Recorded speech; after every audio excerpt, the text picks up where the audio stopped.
I believe his name is Mark. He's got a 4-letter name. Hugh. Is it Hugh? I think it's Hugh. Hello, lovelies, and welcome back to my channel. Welcome to the spot where we sit and we talk about all things books. Today we are talking about Marrow, and I'm gonna start including in these intros. If I spoil something, I am so sorry. You have been warned. I get on a rhythm, I get going. I tried writing scripts for these things. I suck at writing scripts. So we're gonna get right into this. Nobody's shocked. I love the Ruinous Love Trilogy. I wanted more Brynne Weaver. So I picked up Marrow, which is a joint dark romance by Trisha Wolfe and her, and I loved this book. I did find myself a little bit through the book getting a little bored, but it picked right back up, took me right up to speed. This is about 2 rival serial killers who, one is a forensic anthropologist. That's Dr. Jack. We love Dr. Jack. And the other is a wildlife biologist, Curie. And first off, Madame Curie immediately reminded me of her name, and I don't think that's where her name came from, but it made me smile and made me happy, and that woman's absolutely batshit crazy, and Curie is absolutely batshit crazy. Anywho's, basically what is happening is Curie is stalking Jack. And she's been stalking Jack, and she's out for revenge. You do not find out for most of the book why she's out for revenge on Jack. But when you fucking find out, let me tell you, oh my god, is it not what I thought? I thought that he, murdered her entire family, left them all for dead, and left her to sit there and choke on her own vomit. I wasn't completely wrong, but I wasn't completely right either. It is a gripping story. This, as soon as I got through that, I'm kind of getting a little bored with this. It picked right up. You find out that Jack and Curie are not the psychopaths in this book. They're crazy. They're psycho. Don't let me discredit that. They're absolute monsters. There's an FBI agent, and I believe his name is Mark. He's got a 4-letter name. Hugh. Is it Hugh? I think it's Hugh. Nope, that's the epilogue. The epilogue's really cute. Hayes.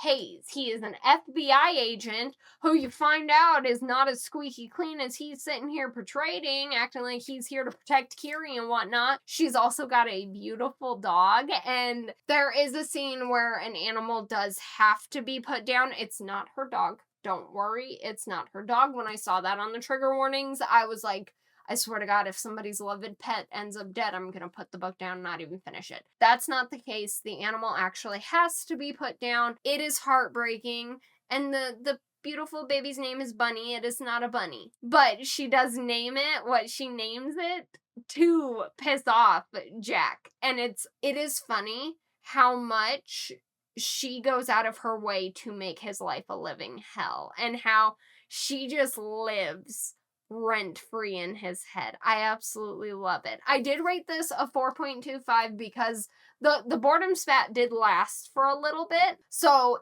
it clearly wasn't going to be a 5-star for me. 5 stars for me are things that I can't put down, that I am so excited to read, that I cannot deviate from, that live rent-free in my head. This was not that book.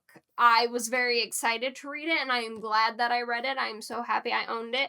I also got a little more into annotating with this one, and still didn't write in my books. I actually gave up about halfway through with the post-it notes and annotating, so I gave up a little bit with annotating on this one, but it really opened my eyes as to why I should be, why I can write in my books, why it's okay. They're my books. I'm not gonna get rid of them. I will probably never unhaul a book. I spend my money on these books. These books are gifts from my friends, my family. They're sentimental to me. They are probably aside from living, breathing creatures like my fiance, my family, my dogs, these are the things I collect. So I've said in the past, I will never burn a book. I will never hate a book. I will probably never even unhaul a book, because this is what I collect. These are my things, and these stories do mean a lot to me, and Marrow was no different. I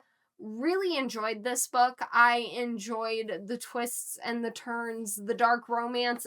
It is a little on the spicy side. It's quite a bit on the spicy side. Check the trigger warnings because there are some scenes that, I'm sorry, I don't know if YouTube will let me say that.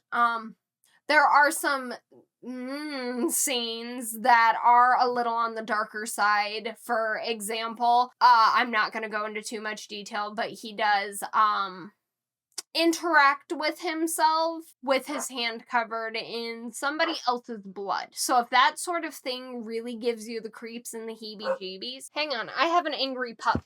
Sorry about that. Storm wouldn't let Elkin on the couch, and Elkin was yelling at Storm for it. I lost my train of thought on where I was. Oh, so if intimate scenes like that really spook you, you may want to steer clear of this one. Be sure to check your trigger warnings, because this one, there was a scene where I was like, sir, that's how you get diseases, because of the choices you were doing. And then he specifically talks about being clean.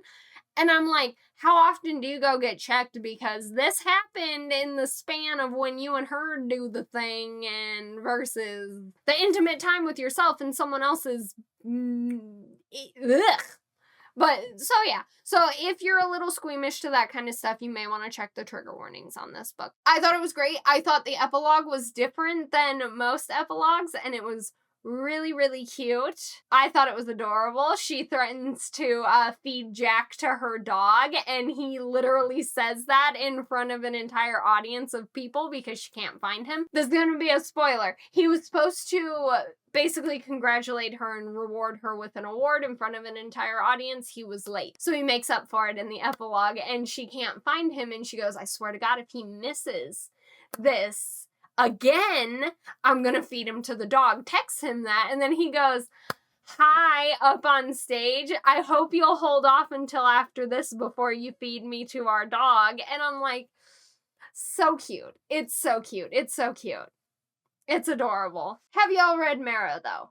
If you did, what were your thoughts? Did you enjoy it? I enjoyed it. I had a really fun time with this book. I did finish it in one morning, so it wasn't a slow read. I got through it fairly quickly. It was really good. If you have any opinions, any book recommendations for me, comments, questions, concerns, all of that hoopla, leave them down in the comment sections. I'd love to have a conversation with y'all. Thank you so much for hanging out with me, and as always, I'll catch you in the next video, okay?